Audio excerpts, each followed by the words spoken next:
I sat frozen, phone gripped in my trembling fingers, my breath shallow and tight in my chest. I knew that man. I had ironed his shirt just last night, carefully smoothing the fabric, buffing his shoes until they gleamed. I had packed his lunch, kissed his cheek, told him to have a good day. But now, here he was, Charles Bennett, my husband of 40 years, leaning in, smiling, wrapped in the arms of another woman, Vivian Harper, his college sweetheart. They stood there, utterly unapologetic, tangled together in the open street while I sat at home, believing in a life that no longer existed. The tears came before I even realized it, silent, warm, splattering against my apron. And then, out of nowhere, the thought surfaced. Charles has always been meticulous. His routine, his habits, his rituals. The ceramic bowls, the chopsticks, the strict division of possessions, everything in its place, everything controlled. Did he think I wouldn't notice? Did he think I wouldn't fight back? My fingers tightened around my phone. He had no idea what was coming next. The sterile scent of antiseptic burned my nostrils, a smell I'd come to associate with Charles long before this moment, though usually it was the aggressive aroma of his hand sanitizers, not a hospital room. He lay in the bed, a pale, bruised imitation of the man I'd known for 4 decades. His silver hair, usually so meticulously slicked back, was matted and dull against the white pillow. A purpled, swollen eye was testament to the violence he suffered. Ryan had called, his voice a frantic, reedy thing I barely recognized. "Mom, Dad's in the hospital. He was attacked. It's serious. Can you come? Just for old time's sake." Old time's sake. The irony was a bitter pill.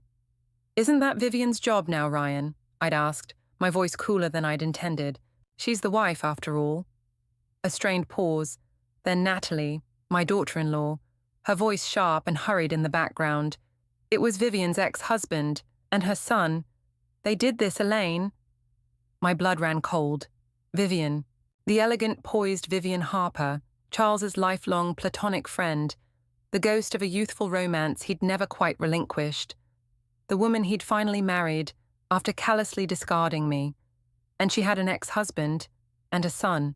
The carefully constructed image of the sophisticated, unencumbered woman shattered. This wasn't a rekindled college romance. This was a con, a grimy, desperate con. And so I came. Samantha, my rock, my glorious, irreverent best friend, had insisted. "Elaine, darling, you cannot miss this. A front-row seat to the downfall of the century. Priceless." She'd cackled, and despite the grimness, a thrill had shot through me. Some train wrecks, indeed, are too delicious to watch from afar. Charles stirred. His good eye fluttered open, struggling to focus. He flinched, a low moan escaping his lips. "Vivian," he rasped, his hand weakly reaching out. "Water, can you—" "Vivian?" I sighed, a small, weary sound. I moved to the bedside table, poured a meager amount of water into a plastic cup, and held the straw to his lips. He sipped, his gaze still clouded. Then, slowly, recognition dawned. His eye widened, and a kaleidoscope of emotions flickered across his battered face. Shock, shame, a desperate, dawning regret, settling finally into a dull, lifeless grey. "Elaine?" His voice was a broken whisper, thick with unshed tears. "Elaine, I made a mistake, a terrible mistake." He tried to push himself up, wincing. "I really did. Can we please go back to how they used to be?" A faint smile touched my lips. Hope, pathetic and desperate, flared in his one visible eye. "Charles," I said, my voice soft, almost gentle, "if you'd asked me that a little earlier."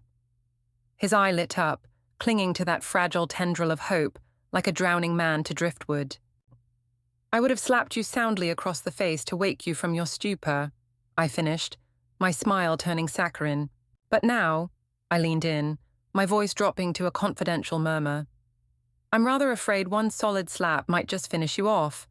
And frankly, Charles, I'm not in the mood to be charged with murder." His face crumpled. The fight, the arrogance, the sheer Charlesness of him, seemed to deflate like a pricked balloon. He stared, speechless, his gaze dropping to the rumpled hospital sheets. You weren't like this before," he mumbled, his voice trembling. "You never yelled. You used to do everything I said."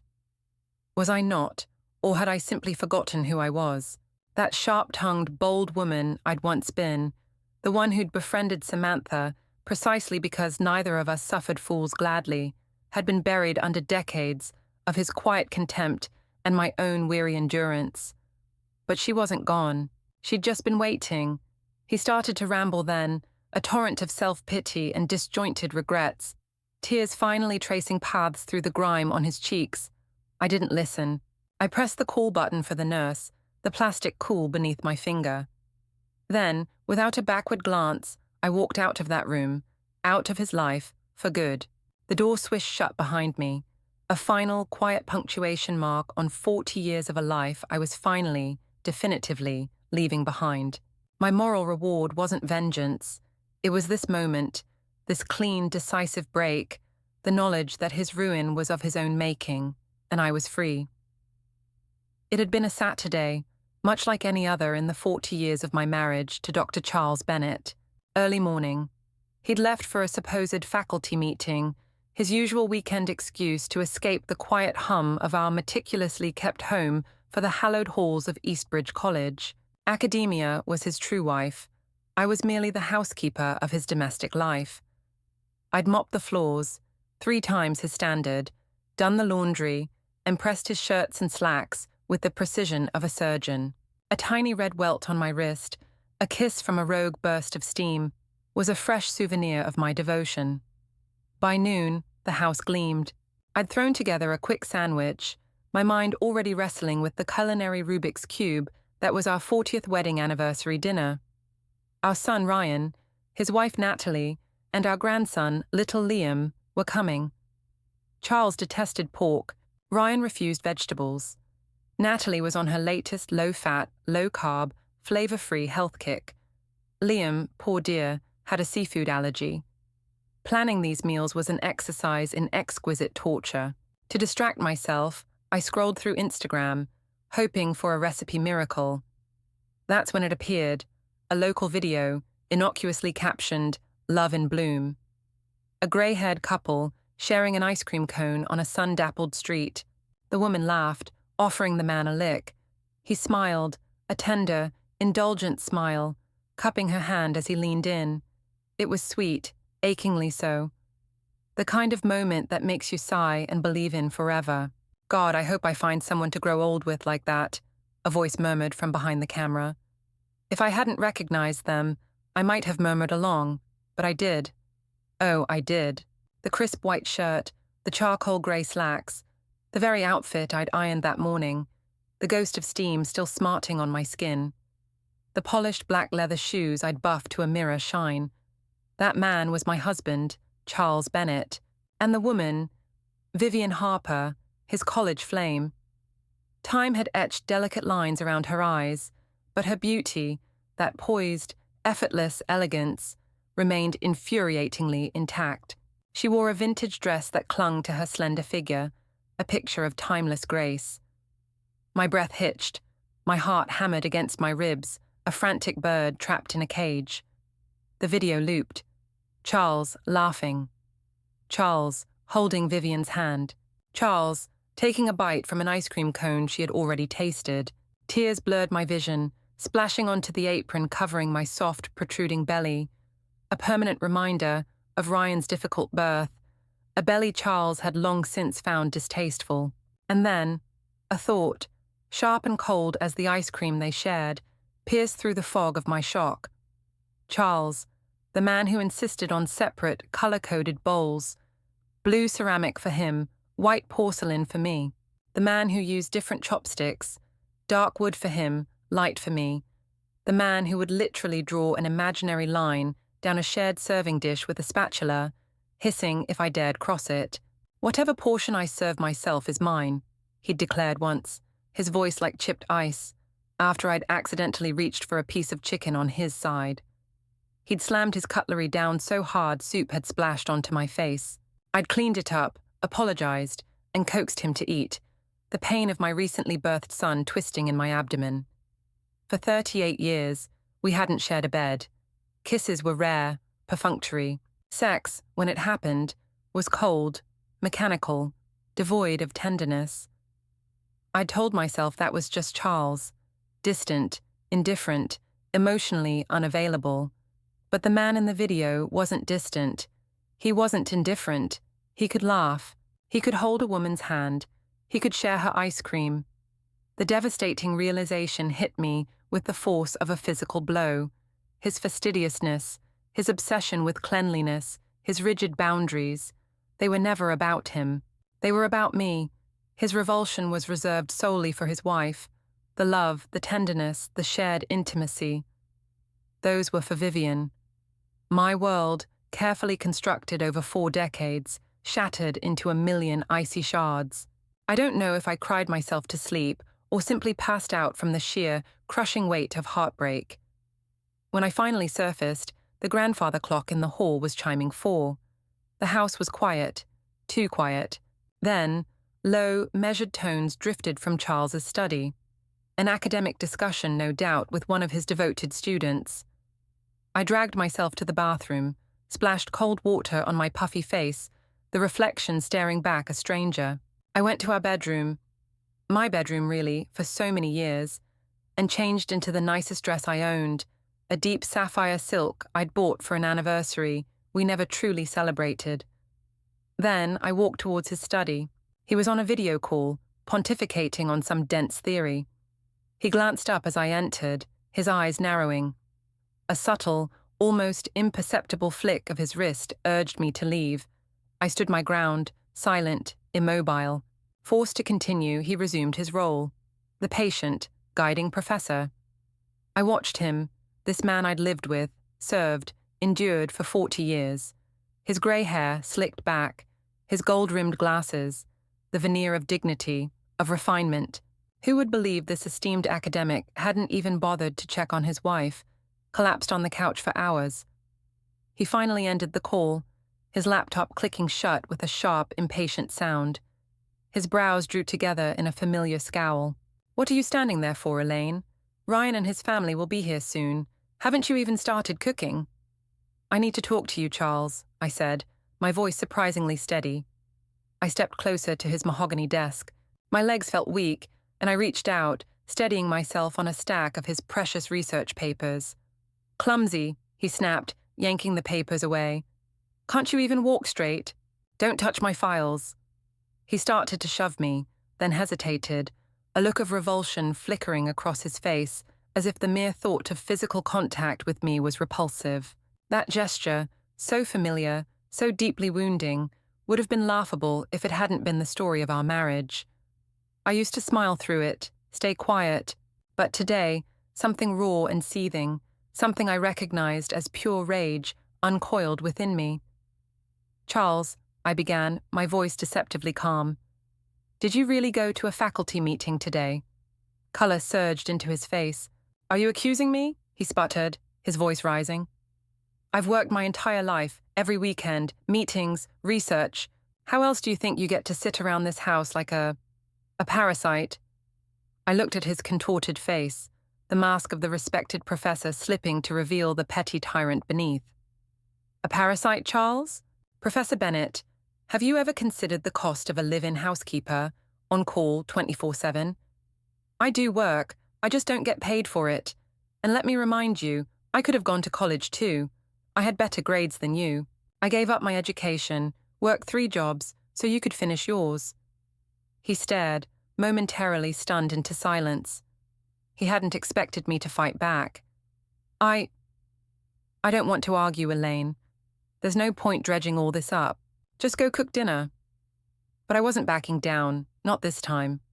I pulled out my phone, turned the volume to maximum, and held the screen inches from his face. The little video of him and Vivian, laughing, sharing that damned ice cream, played out in damning detail. His face went from red to a ghastly white. "Elaine, what is this supposed to mean?" he stammered. "I ran into Vivian by chance, a complete coincidence. What was I supposed to do, be rude?" People love to twist things. A cold laugh escaped me. A chance encounter, that spontaneous ice cream. But Charles, you don't even eat sweets. Not unless they're served in your special blue bowl, untainted by anyone else's touch. His eyes darkened, his voice rose to a shout that vibrated through the room. You've always been like this. Petty, suspicious. Just like 40 years ago, you never change. I swear to God, Elaine, nothing happened between me and Vivian. Don't you dare taint our friendship with your twisted imagination. A bone-deep exhaustion settled over me.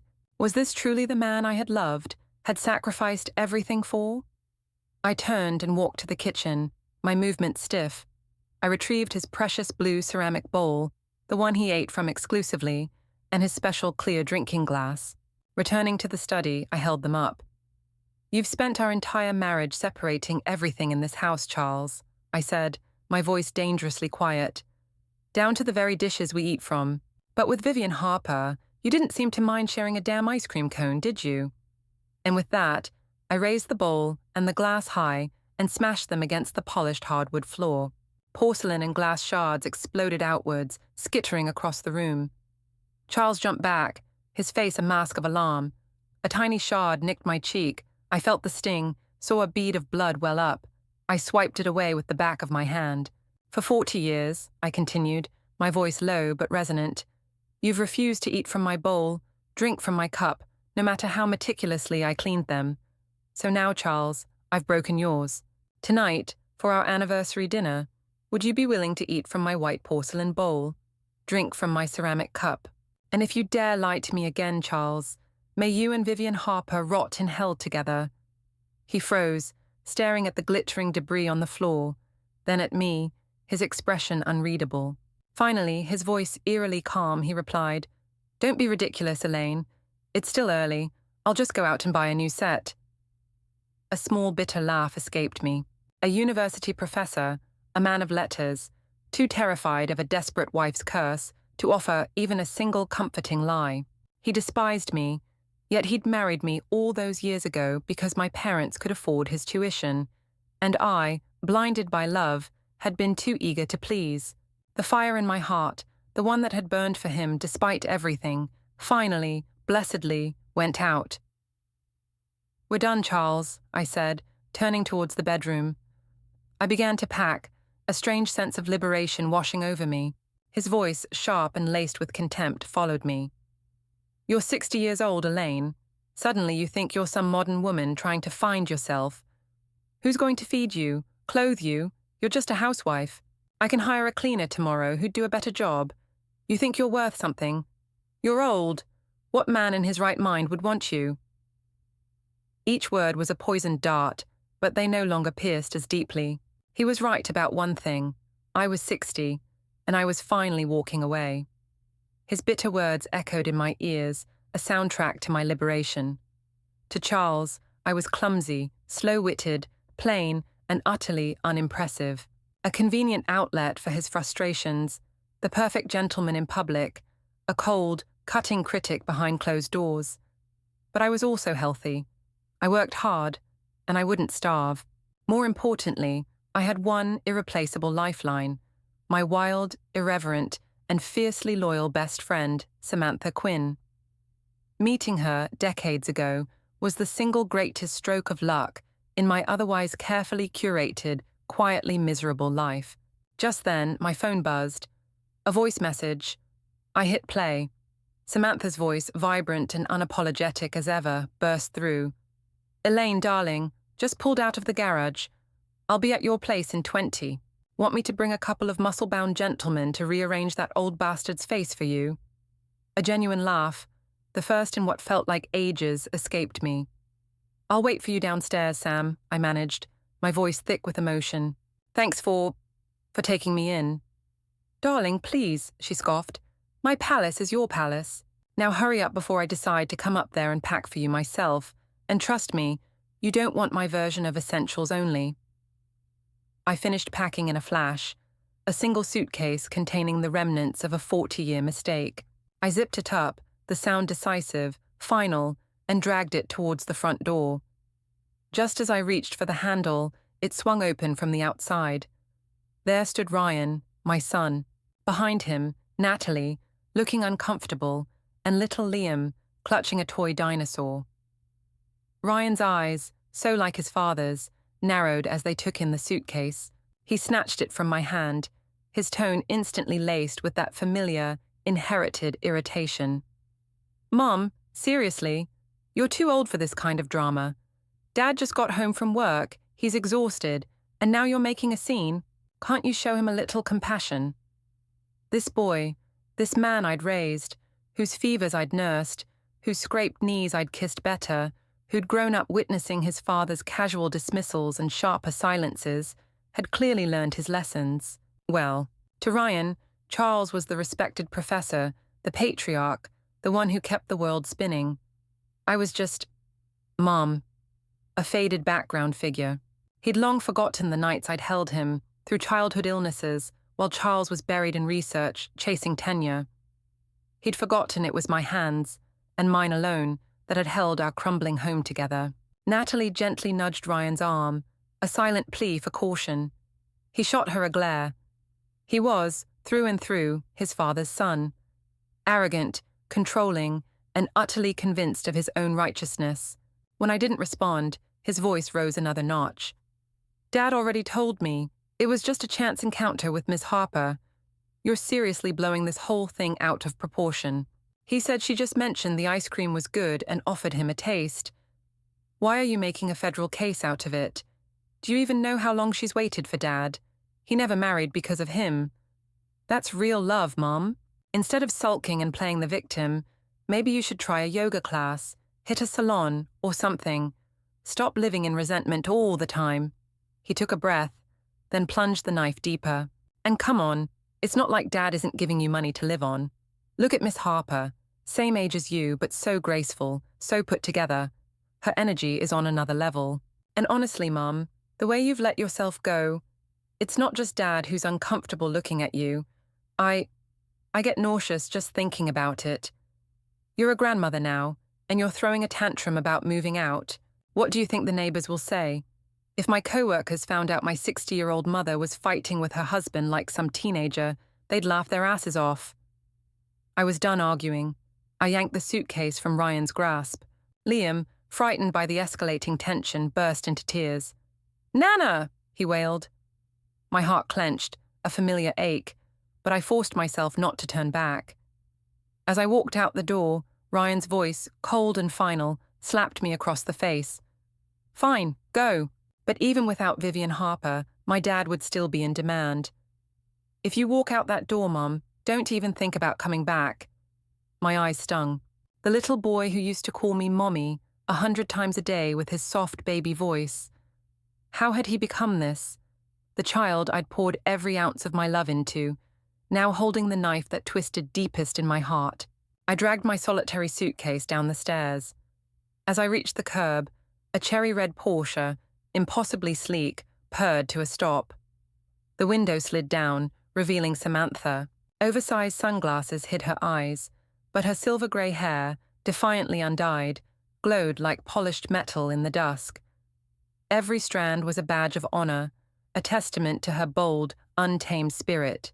She lifted a hand adorned with chunky gold rings in a dramatic wave. "Elaine, my love." Her voice was a warm embrace. "When girlfriends reunite, there's no such thing as problems. Gas tank's full. Just say the word. Where are we headed, partner in crime?" A watery smile touched my lips. Thank God for Samantha. As long as I had her, maybe, just maybe, my life wasn't entirely hopeless. "Nowhere special, Sam," I said softly. Let's just go to your place first." Her place, a spacious, light-filled, high-rise apartment downtown, nearly 2,000 square feet of unapologetic independence. Samantha, who had never married, never envied anyone's so-called domestic bliss, lived with more radiance than most people dared to dream. I used to tell her, a woman always needs a man to lean on. She'd just laugh. Looking back, the joke was entirely on me. A helpless laugh escaped me. What could I do? She was already halfway out the door, a force of nature I'd long ago learned it was futile to resist. I couldn't very well let her go gallivanting off into the night alone. What I didn't expect was our destination, a nightclub. The moment the Porsche pulled up to the velvet-roped entrance, my stomach plummeted. Thumping bass vibrated through the pavement. I followed Samantha out of the car, clutching the corner of her jacket like a lost child. I'd never stepped foot in a place like this in my entire 60 years. The moment we walked through the entrance, a dapper young man, clearly the manager, hurried over, beaming. "Miss Quinn, haven't seen you in ages. The usual? VIP suite upstairs." Samantha, without missing a beat, tossed him her car keys. "Of course, darling. Park it, wash it, and send up a few charmers while you're at it. My friend here is celebrating her newfound freedom." Charmers. My heart pounded. I followed her past the pulsating dance floor, up a plushly carpeted staircase lined with staff who greeted her with the familiarity reserved for royalty. My blood pressure must have been skyrocketing. "Sam," I whispered urgently, "what are we even doing here? I can't sing, I can't dance, and I definitely don't drink much." Samantha clapped me on the shoulder, her laughter loud and carefree, turning heads. "Sweetheart," she said, her eyes twinkling, "when you're with me, someone else will do the singing. Someone else will do the dancing. And darling, someone else will most certainly pour the damn cocktails. All you have to do," she winked, "is have fun. Remember fun, Elaine? It's that thing Charles squeezed out of you decades ago." We were still laughing when the door to a luxurious private suite swung open. The manager returned, ushering in a group of young men. Tall, stylish, radiating a confident energy, they looked like they'd stepped off the pages of a fashion magazine. "Miss Quinn," the manager grinned, "the best selection in the house. You and your friend, take your pick." Samantha waved him off with an imperious flick of her wrist. "Thank you, Angel. You can go now." As soon as the door clicked shut, it was as if a switch had been flipped. The young men moved smoothly, half towards Samantha, half towards me. One with a boyish smile materialized behind me, his fingers beginning a surprisingly expert massage on my tense shoulders. Another sat beside me, offering a silver tray laden with sliced exotic fruits. A third approached with a flute of champagne, leaning in. "May I offer you a drink, madame?" he asked, his voice a low, respectful murmur. And the last, the boldest of the bunch, lifted his t-shirt just enough to reveal a sculpted, tanned abdomen, flashing a mischievous grin. "Hey, gorgeous," he purred. "Want to feel how fast my heart's racing for you?" Samantha was doubled over, tears of mirth streaming down her face at the sheer, unadulterated panic on mine. She handed me a glass of rich red wine, clinking it gently against mine. "Elaine, my dear," she said, her voice choked with laughter, "are you having fun yet? Because if you're happy, then it's all worth it. This life, it's ours. It's meant to be lived for ourselves." Charles didn't respond to the divorce papers immediately. Not a single word, not a phone call, not even a passive-aggressive email forwarded through his secretary. Silence. I wasn't in any particular rush. I figured I'd give him a few days, let the reality of it sink into his well-ordered, self-absorbed world. "What's with this ridiculous divorce agreement, Mom? Why should you get a share of Dad's house? His savings? Are you planning to take our money and shack up with some old gigolo Samantha found for you?" I didn't even flinch. My voice remained calm, dangerously so. "Believe me, Ryan, I've been more than generous. 40 years of marriage, 40 years of unpaid labor, emotional neglect, and systematic belittling. Legally, I could have taken him for everything he's worth. But I didn't. I gave your father a chance to retain some shred of his precious dignity." I paused, letting the silence stretch, then added, my voice dropping to a silken threat. "Or, of course, I could just release that charming little video of him and his sister Vivian to the University Ethics Committee, and perhaps to a few local news outlets. Let's see who's humiliated then, shall we? Let's see how Professor Bennett's esteemed reputation holds up under that kind of scrutiny." Ryan's tone snapped. Fury, raw and impotent, crackled down the line. "You're nothing but a bitter, vengeful old woman. You'll never have the class, the elegance, that Vivian has. Go ahead, keep playing the victim. When Dad finally marries her, and he will, you'll regret ever walking out that door." I didn't bother replying. I simply hung up mid-rant. let him stew in his own bile. A few days later, Natalie called me, her voice hushed, secretive, and that's when I finally understood the real reason for Ryan's sudden desperation to lure me back into the fold. It wasn't concern for his father's emotional well-being, or even for Liam's supposed pining. It was far more practical, far more selfish. Eventually, Ryan, in a fit of exasperation, had hired a housekeeper through an agency. The woman, somewhere in her 40s, took one look at Charles, a distinguished, if somewhat disheveled professor with a solid pension and presumably substantial savings, and clearly saw an opportunity, a golden goose ripe for the plucking. One afternoon, Charles had been invited to give a guest lecture out of town. Ryan, in a rare display of filial duty, or perhaps just hoping to escape his own increasingly chaotic home, stopped by to help his father pack. He'd opened Charles's bedroom door and frozen. The housekeeper was sprawled across Charles's bed. At first, Ryan told Natalie he thought she was just being lazy, slacking off on the job. He'd rushed over, intending to yank off the covers and give her a piece of his mind. I simply thanked Natalie for her candidness, for telling me the truth.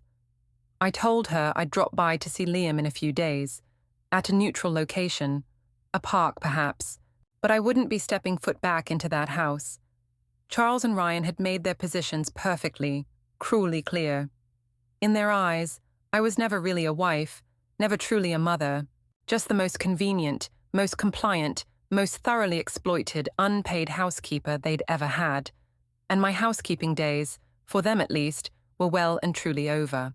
The next time I saw Charles Bennett, it was outside the sterile, imposing edifice of the family court. I wore jeans, a soft beige cashmere hoodie, and new leather ankle boots. My hair, freshly dyed a rich chestnut brown, fell in soft waves around my shoulders. Simple, casual, yet I felt more radiant, more myself than I had in years. Samantha had insisted on a spa day beforehand. A warrior queen must look her best when going into battle, even if the battle is just paperwork, she'd declared. Charles, on the other hand, was a study in dishevelment. I didn't mock him, not even inwardly. There was no point anymore. I just hoped the paperwork would go quickly. I had a hot yoga session with Samantha scheduled for that afternoon. When Charles saw me, a flicker of something, surprise, confusion, crossed his face. "Elaine," he said, his voice raspy, You've lost weight. What, can't afford to eat now that you've left the gravy train?" His attempt at a barb fell flat, sounding more pathetic than cutting. I rolled my eyes, a gesture I would never have dared before. "The weight loss, Charles, is from regular exercise and a distinct lack of stress eating your meticulously controlled, bland meals. The glow is from a good night's sleep and an excellent new moisturizer. Neither, I assure you, has anything to do with you or your gravy train." Men, whether they're 16 or 60, never seem to run short on ego. What did catch me off guard was that he didn't lash out. Instead, a painfully forced tenderness softened his features. "Elaine," he began, his voice laden with a counterfeit sincerity that made my skin crawl. Do we really have to go through with this? We've been married for 40 years. We're like left and right hands. You know I'm not good with words, but I've never done anything truly wrong to you. Vivian and I, it was just reminiscing. Old friends catching up, that's all. Surely that's not grounds for this." I looked him straight in the eye, my gaze calm, clear, and unwavering. "Charles, it's quite obvious you're not doing well, but the truth is, I am. And that, for me, is grounds enough." He looked like he had more to say, more pathetic pleas to utter, but just then, a modulated, familiar voice called out, "Charles, darling." I turned. Vivian Harper. She'd just stepped out of a taxi, a vision, in a sharply tailored cream suit, a silk scarf, in muted jewel tones draped artfully around her neck. Despite her age, she carried herself with that same polished poise, graceful, composed, perfectly accessorized. A predator in expensive camouflage. She approached us with a soft, sympathetic smile, as if this awkward, painful scene unfolding on the courthouse steps was the most natural, most civilized thing in the world. Charles looked flustered, like a schoolboy caught passing notes. He rushed to explain, his voice eager, almost fawning. Elaine, this is... Vivian came to support me. She was so worried when she heard about the divorce. You know, I've always seen her as a sister. A dear, dear sister. A laugh, sharp and brittle, escaped me. A sister? That sounds remarkably familiar, Charles. 38 years ago, when I was pregnant with Ryan and found your love letters to her, you said the exact same thing. Are you hesitating to sign these papers now because you're hoping to play that tired old game again? Wife at home, sisterly mistress on the side. Vivian, his supposed symbol of youthful fantasy, his unreachable ideal, stood before me, her expression a carefully curated mask of gentle concern. Her posture was perfect, her tone measured. Elaine, she said, her voice like smooth, expensive honey, if I have, in any way, inadvertently caused a rift between you and Charles, I am truly, deeply sorry. But please, believe me, I never, ever intended to interfere in your marriage. I just couldn't let go of those youthful memories. Charles means so much to me as a friend. She tilted her head, her eyes meeting Charles's, in a lingering, tender gaze that spoke volumes of shared secrets and carefully constructed narratives. I could practically hear her inner monologue. Poor dear Charles, trapped in a loveless, dreary marriage all these years with this frump. Charles, of course, wouldn't dare show an ounce of remorse or weakness in front of his precious Vivian. One gentle, understanding glance from her, and he snapped back into his familiar, condescending tone. Vivian, darling, don't waste your breath. She wouldn't understand our bond. She never did. If divorce is what she truly wants, then I'll be the bigger person. I'll let her go. Charles's prestigious university job, needless to say, was long gone. His resignation tendered under a cloud of scandal and profound institutional embarrassment. What little savings he had left after my settlement and Vivian's initial spending sprees were draining away at an alarming rate. He couldn't even afford a private nurse anymore. Ryan naturally wouldn't agree to his father being rendered penniless, not when his own prospective inheritance was at stake. So now he was drowning in the mess, lashing out at everyone, bringing his frustration and rage home to Natalie. Natalie started visiting me more often with Liam, her face etched with a quiet weariness, a heaviness in her voice that spoke volumes. I could sense something shifting in her, a slow dawning of resolve. I knew what she was thinking, what she was inching towards. Divorce. And perhaps, I thought, watching her gently play with Liam, her eyes shadowed with an unspoken pain, perhaps that was for the best. At least she still had time. She was young. She had a chance to get out before she was completely trapped in a marriage that was clearly draining the life and joy from her, before Liam grew up learning how to treat women from a man like Ryan. I had wasted 40 years of my life on a man who never deserved a single day of it. Time doesn't rewind. What's lost can't ever be truly reclaimed.